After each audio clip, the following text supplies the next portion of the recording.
Good morning, sir. I am Shreya from Kendriya Vidyalaya Pushpa Vihar. I am a student of class 10th. Honorable Prime Minister, HRD Minister, teachers, dear students, and all the dignitaries present here. I would firstly like to extend a very warm-hearted welcome to you all and felicitate you all on the very auspicious occasion of Teachers' Day. Sir, my question to you is that whenever we see you speaking in public, even today, you never use a written speech, which motivates us deeply. Sir, I want to know that how have you developed the mastery in oratory? क्या शुभ नाम बेटा तुम्हारा नाम? श्रेया सिंह. श्रेया, अभी तुम बोल रही हो ना, तो आज बहुत अच्छा बोल रही हो. Thank you sir. तो तुम्हें ऑरेटरी आती है? देखिए, अगर अच्छी ऑरेटरी के लिए सबसे पहली आवश्यकता है आपने अच्छे श्रोता बनना चाहिए. अगर आप बहुत अच्छे लिसनर हैं और बड़े अच्छे ढंग से सुनते हैं, मतलब सिर्फ कान नहीं, आंख, विचार, सब चीजें अगर इन्वॉल्व है, तो आपको धीरे धीरे ग्रास्प हो जाएगा और आप आसानी से आपका कॉन्फिडेंस लेवल अपने आप बनना लगा. अच्छा, ये करता है मैं भी कर सकता हूं, ये कर सकता है मैं भी कर सकता हूं. दूसरा, ये चिंता मत कीजिए कि और लोग क्या कहेंगे. ज्यादातर लोग इस बात से डरते हैं कि आप खड़ा हो जाऊंगा, माइक नहीं चलेगा तो क्या होगा, मेरा पैर फिसल जाएगा. चिंता मत कीजिए. ज्यादा पहली बार 2 मिनट हंसेंगे लोग, हंसने दीजिए ना, क्या है. ये कॉन्फिडेंस लेवल होना चाहिए. तीसरा, नोट बनाने की आदत होनी चाहिए. हमारी रुचि के जो सब्जेक्ट है उसमें कहीं पर भी कुछ पढ़ा तो लिख लेना चाहिए. मटेरियल तैयार होता जाएगा. फिर जब कभी जरूरत पड़ी तो वो आपका मटेरियल आपके नॉलेज के लिए बड़ा उपकारक होगा. और चीजों को पढ़ोगे, बोलोगे तो आर्टिकुलेशन आ जाएगा. दूसरा एक प्रॉब्लम होता है ऑरेटर्स का कि उनको जो बताना है वो बताने में बड़ी देर हो जाती है और तब तक लोगों का ध्यान हट जाता है. इसके करेक्शन के लिए अगर लिखने की आदत डाल दो कि आपको जो कहना है ये 2 वाक्य से कहो तो अच्छा रहेगा कि 1 वाक्य से कहो तो अच्छा रहेगा, शार्पनेस आएगा. और ये प्रैक्टिस से हो सकता है. मैंने सब नहीं किया है क्योंकि मेरे पास वो मुझे कोई काम नहीं था तो मैं बोलता था तो बोल दिया, ऐसा ही है. लेकिन अगर ढंग से करना है. दूसरा, इन दिनों आप लोग तो गूगल गुरु के विद्यार्थी हैं तो पब्लिक स्पीकिंग के बहुत सारे कोर्सेज चलते हैं, उस पर आप उसको स्टडी कर सकते हैं. दूसरा, आप YouTube पर जाकर के दुनिया के कई ऐसे गणमान्य लोग हैं, उनके स्पीचेज अवेलेबल है, उसको थोड़ा देखना चाहिए. तो आपको धीरे धीरे ध्यान में आएगा, हाँ हम भी कुछ कह सकते हैं, हम भी कुछ बोल सकते हैं. मैं कागज इसलिए नहीं रखता है कि मैं वो अगर रखूं तो गड़बड़ हो जाता है इसलिए मैं रखता नहीं उसको अपने पास. धन्यवाद. Thank you sir. धन्यवाद माननीय महोदय.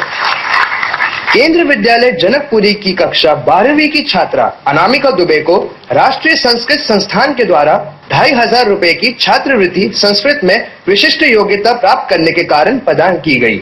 इन्होंने अंतर्राष्ट्रीय गणित वर्ष 2014 में और राष्ट्रीय संस्कृत संस्थान द्वारा आयोजित वाद विवाद प्रतियोगिता में प्रथम स्थान प्राप्त किया. अब मैं आमंत्रित करता हूं केंद्रीय विद्यालय जनकपुरी की विद्यार्थी अनामिका दुबे को कि वह अपना प्रश्न पूछें. सुप्रभात सर. सुप्रभात. मैं अनामिका दुबे कक्षा 12वीं की छात्रा केंद्रीय विद्यालय जनकपुरी से आई हूँ. प्रधानमंत्री महोदय जी, मेरा आपसे यह प्रश्न है, जैसा कि आप जानते हैं आजकल विद्यार्थियों के ऊपर बहुत दबाव रहता है इंजीनियर अथवा डॉक्टर बनने का. हम अपने अभिभावकों को कैसे समझाएं कि यदि आपके अभिभावकों ने भी आप पर इसी प्रकार का कुछ दबाव डाला होता तो शायद आज इस देश को आपके जैसा अद्भुत प्रधानमंत्री नहीं मिल पाता. क्या कहना चाहेंगे इस बारे में? आप पत्रकार बनना चाहती है क्या? Yes sir. घुमा करके पूछ रही है. आज जितने मीडिया वाले हैं तो तुम्हारा नाम लिख के रखेंगे. देखिए, मेरे नसीब में तो वो था नहीं कि शायद मैं अगर स्कूल में क्लार्क भी बन गया होता तो मेरे माँ बाप के लिए वो बड़ा उत्सव होता। उनके लिए ऐसा आनंद होता कि वहां चलो बच्चा बड़ा बन गया। तो इसलिए वो डॉक्टर मैं बनूं या इंजीनियर बनूं, वो सपने देखने की वो स्थिति ही नहीं थी, क्षमता नहीं थी, वो अवस्था नहीं थी। तो वो तो शायद, लेकिन मैं इस बात से सहमत हूं कि माँ बाप ने अपने सपने अपने बच्चों पर नहीं थोपने चाहिए। और जब आप अपने सपने अपने बच्चों पर थोपते हैं, इसका मतलब आप अपने बच्चे को जानते नहीं हैं, न उसकी क्षमता जानते हैं, न उसका स्वभाव जानते हैं, क्योंकि आपने ध्यान नहीं दिया है। और पिता तो इतने पता नहीं क्या व्यस्त हैं, उनको फुर्सत ही नहीं है। कभी मेहमान आएंगे तो बच्चे को बुला कर, अरे भाई तुम क्या पढ़ते हो? 8वीं। मेरे बेटी 8वीं पढ़ते हैं। ऐसा ही करते हैं पिताजी। उनको मालूम नहीं होता है मेरी बेटा 8वीं में है, 7वीं में है, 5वीं में है। वो इतने अपनी दुनिया में व्यस्त होते हैं और फिर कह देते तुम डॉक्टर बनो, तुम इंजीनियर बनो। और इसलिए माँ बाप ने अपने बच्चों के साथ समय बिताना चाहिए, उनसे पूछते रहना चाहिए तुम्हें क्या लगता है, तुम्हें क्या अच्छा लगता है, और जो अच्छा लगता है उसमें उसे मदद करनी चाहिए। तो सफलता बहुत आसानी से मिलेगी, थोप देने से नहीं मिलेगी। और इसलिए तुम्हारी चिंता स्वाभाविक है, लेकिन मैं तुम्हारे माता पिता को जरूर संदेश देता हूं कि अगर तुम्हें जर्नलिस्ट बनना है तो तुम्हें जरूर मदद करें। धन्यवाद। Thank you. धन्यवाद माननीय महोदय। जेएनवी जफरपुर कला की कक्षा 12वीं की पूजा शर्मा ने कक्षा 8वीं से 12वीं तक प्रतिवर्ष शतरंज में विद्यालय का प्रतिनिधित्व किया है और कक्षा 8वीं में 14 वर्ष और कक्षा 10वीं में 17 वर्ष की श्रेणी के अंतर्गत एसजीएफआई में विद्यालय का प्रतिनिधित्व किया है। अब मैं पूजा शर्मा को माननीय प्रधानमंत्री जी से प्रश्न पूछने के लिए आमंत्रित करता हूं।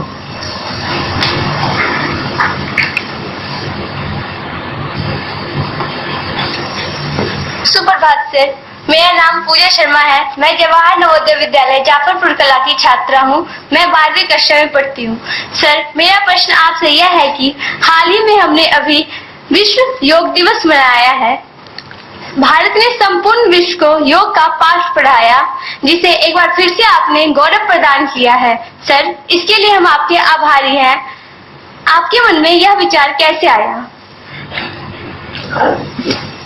दरअसल मैं बहुत साल पहले, जबकि मैं मुख्यमंत्री भी नहीं रहा, कभी प्रधानमंत्री भी नहीं बना था, ऑस्ट्रेलियन सरकार के निमंत्रण पर मैं ऑस्ट्रेलिया गया था। और मैं हैरान था कि जिसको भी पता चलता था कि मैं इंडिया से हूं तो मुझे योगा के लिए पूछता था। और ऑस्ट्रेलिया के शायद 10 में से 6 लोग होंगे जो मुझे योगा के लिए पूछते थे। और मैं हैरान था, उसमें कुछ लोग होते थे जिनको योगा के नाम भी बोलना आता था और बड़ी क्यूरियोसिटी थी। तो मेरे मन में लगा कि भाई एक ऐसी ताकत है जिसको हमने पहचानना चाहिए। मैं बताता रहता था सबके, लेकिन मेरी बात वो उतना लोग कान पे जाते नहीं थी। मुझे जब अवसर मिला तो मैंने यूएन में जाकर के विषय रखा और उसको देश ने, दुनिया ने ऐसे ही समर्थन दिया। शायद यूएन में इस प्रकार का प्रस्ताव जिसको सिर्फ 100 दिवस में पारित हुआ हो और दुनिया के 177 कंट्रीज ने उसके को स्पॉन्सर बने हो, ऐसी एक भी भूतकाल में घटना नहीं है। मतलब योग का कितना महत्व है हमें पता नहीं था जितना कि दुनिया को पता था। दूसरा, 21 जून मैं देख रहा हूं कि हमारे मीडिया में ऐसी ऐसी कथाएं आती थी, 21 जून क्यों रखा। मैं पहली बार बता देता हूं, हमारा ऊर्जा का सबसे बड़ा स्रोत कोई है तो सूर्य है। और 21 जून हमारे भूभाग पर, पूरे पृथ्वी पर नहीं, लेकिन हमारे इस भूभाग पर 21 जून सबसे लंबा दिवस होता है। सूर्य सबसे लंबे समय तक होता है। ऊर्जा सबसे ज्यादा उस समय, उस दिन में मिलती है। और इसलिए मैंने 21 जून का सजेशन दिया था, जो दुनिया ने माना था। और आज तो विश्व पूरा, मैं मानता हूं कि हिंदुस्तान के नौजवान अगर योग को एक प्रोफेशन बनाए तो पूरे विश्व में अच्छे योग टीचरों की रिक्वायरमेंट है। बहुत बड़ी इकोनॉमिकल एक्टिविटी भी है, होलिस्टिक हेल्थ के लिए भी बहुत उपयोगी है, तनाव मुक्त जीवन के लिए भी बहुत उपयोगी है। और आप शतरंज खेलती हैं? Yes, sir. हैं? शतरंज का एक गुण है, शतरंज की सबसे बड़ी ताकत होती है पेशेंस, धैर्य। बाकी हर खेल में उत्तेजना होती है, इसमें पेशेंस होती है। और बालक मन के लिए शतरंज के खेल से एक पेशेंस का बहुत बड़ा गुण विकास होता है। योग का भी वही स्वभाव है, जो आपके भीतर की शक्तियों को बहुत ताकतवर करता है। तो अब दुनिया ने इसको स्वीकारा है, अब हम लोगों की जिम्मेवारी है कि हम इसको डाइल्यूट ना होने दें और एक्चुअली जो रियल योग है उससे दुनिया परिचित हो, ये भारत की जिम्मेवारी बनती है। Thank you. धन्यवाद सर। धन्यवाद महोदय। जेएनवी मुंगेशपुर के कक्षा 11वीं के दिव्यांश बहुप्रतिभा के धनी हैं। इन्होंने एनसीसी, भारत स्काउट एवं गाइड और पार्टी सहगामी गतिविधियों में सक्रिय रूप से भाग लिया है। अब मैं आमंत्रित करता हूं जेएनवी मुंगेशपुर के दिव्यांश को कि वो अपना प्रश्न पूछें। A very good morning, Honorable Sir. I am Divyansh Singh from Jawahar Navodaya Vidyalaya, Mungeshpur, Delhi. I am the student of 11th Science. Honorable Sir, my question to you is, we really like your unique sense of dressing. You are like a brand ambassador of Indian clothes and color. Modi Kurta has become very popular. So, how did the idea came in your mind in promoting the Indian clothes all over the world? देखिए, ये कुछ बाजार में बड़े भ्रम चलते हैं कि मोदी का कोई फैशन डिजाइनर है, और मैंने देखा, मैं तो हैरान था, कुछ फैशन डिजाइनर भी खुद अपने आप को क्लेम करते हैं कि हम मोदी के फैशन डिजाइनर हैं। अब हम हर सवालों का जवाब कहाँ देते रहे तो हम कभी बोलते नहीं, लेकिन न मैं किसी फैशन डिजाइनर को जानता हूँ, न मैं किसी फैशन डिजाइनर को मिला हूँ। मेरी जिंदगी की कथा ऐसी है, मैंने बहुत छोटी उम्र में घर छोड़ दिया था। मैं परिव्राजक के रूप में 35-40 साल तक घूमता रहा। तो एक छोटा सा बैग रहता था मेरे पास, वही मेरा संसार था। उसमें 1-2 पर कपड़े रहते थे, 1-2 किताब रहती थी, और वही मैं लेकर के घूमता रहता था। तो अब गुजरात आप जानते हैं कि वहां सर्दी नहीं होती है। मान ला कभी सर्दी आ गई तो फुल स्लीव का शर्ट पहन लिया तो इनफ है, वहां सर्दी वर्दी होती नहीं है। तो मैं कुर्ता पैजामा पहनता था, तो मैं सोचा आज कपड़े खुद धोता था। तो मेरे मन में 2 विचार आए कि इतना ज्यादा धोने की क्या जरूरत है, और दूसरा विचार आया कि बैग में मेरी जगह ज्यादा लेता है। तो मैंने क्या किया, एक दिन खुद ही कातर लेके लंबी बाहें थी उसको काट दिया, और वो मुझे कंफर्ट हो गया, और तब से ये चल रहा है। अब उसको पता नहीं कोई फैशन डिजाइनर अपने साथ जोड़ रहे हैं। तो ये एक प्रकार से मेरी सुविधा और सरलता से जुड़ा हुआ विषय था, लेकिन बचपन से मेरा एक स्वभाव था ढंग से रहने का। मेरी पारिवारिक अवस्था तो ऐसी नहीं थी। अब प्रेस कराने के लिए हमारे पास पैसे नहीं, तो हम क्या करते थे, और कपड़े खुद धोते थे, तालाब में जाते थे। फिर सुबह स्कूल जाने से पहले मैं बर्तन में लोटा बोलते हैं, उसमें कोयला रख देता था, गर्म कोयला, और फिर उसी से प्रेस करता था, और फिर स्कूल पहन करके बड़े ठाठ से जाता था। तो अच्छी तरह रहने का एक स्वभाव पहले से बना था। हमारे एक रिश्तेदार ने हमको एक बार जूते गिफ्ट किए थे कैनवास के, तो शायद वो उस समय 10 रुपए के आते होंगे। तो मैं क्या करता था, स्कूल में क्लास पूरा होने के बाद क्लास में थोड़ी देर रुक जाता था, और जो चॉपस्टिक से टीचर लिखते थे और टुकड़े फेंक देते थे, वो इसे इकट्ठे करता था और ले आता था। और फिर दूसरे दिन मेरे वो कैनवास के सूच पे चॉपस्टिक से उसको लगा देता था, वाइट लगते थे। तो ऐसे एक स्वभाव तो था मेरा, लेकिन कोई फैशन डिजाइन वगैरह कुछ नहीं है। लेकिन मैं मानता हूं कि हमने ढंग से तो रहना चाहिए, ओकेजन के अनुसार रहने का प्रयास करना चाहिए, उसकी अपनी एक अहमियत तो होती ही है। Thank you. Thank you. धन्यवाद माननीय प्रधानमंत्री जी। राष्ट्र निर्माता, जन गण नायक, विकास पुरुष माननीय प्रधानमंत्री श्री नरेंद्र मोदी जी के ओजस्वी विचारों से हम लाभान्वित हुए। महोदय, आपके संबोधन से हम कृतार्थ हुए।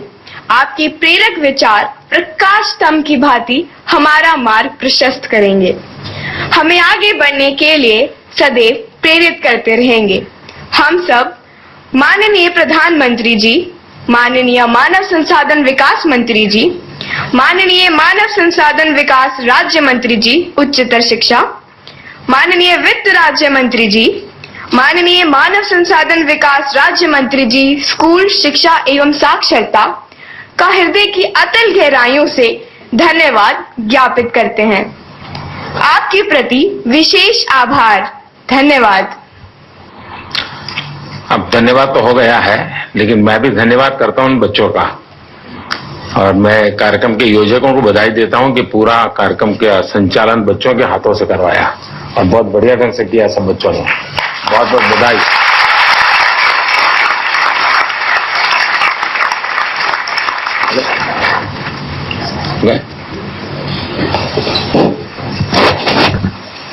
The Honorable Prime Minister Shri Narendra Modi interacting. आमंत्रित करता हूं। केंद्रीय विद्यालय गोल मार्केट की रिलिकी बोर्डोलोई ने 32वीं सब जूनियर और 42वीं जूनियर नेशनल एक्वेटिक चैंपियनशिप 2015 में 50 मीटर की बैक स्ट्रोक प्रतियोगिता में स्वर्ण पदक प्राप्त किया। मैं आमंत्रित करता हूं केंद्रीय विद्यालय गोल मार्केट की कक्षा 7वीं की छात्रा रिलिकी बोर्डोलोई को कि वह माननीय प्रधानमंत्री जी से आके अपना प्रश्न पूछे।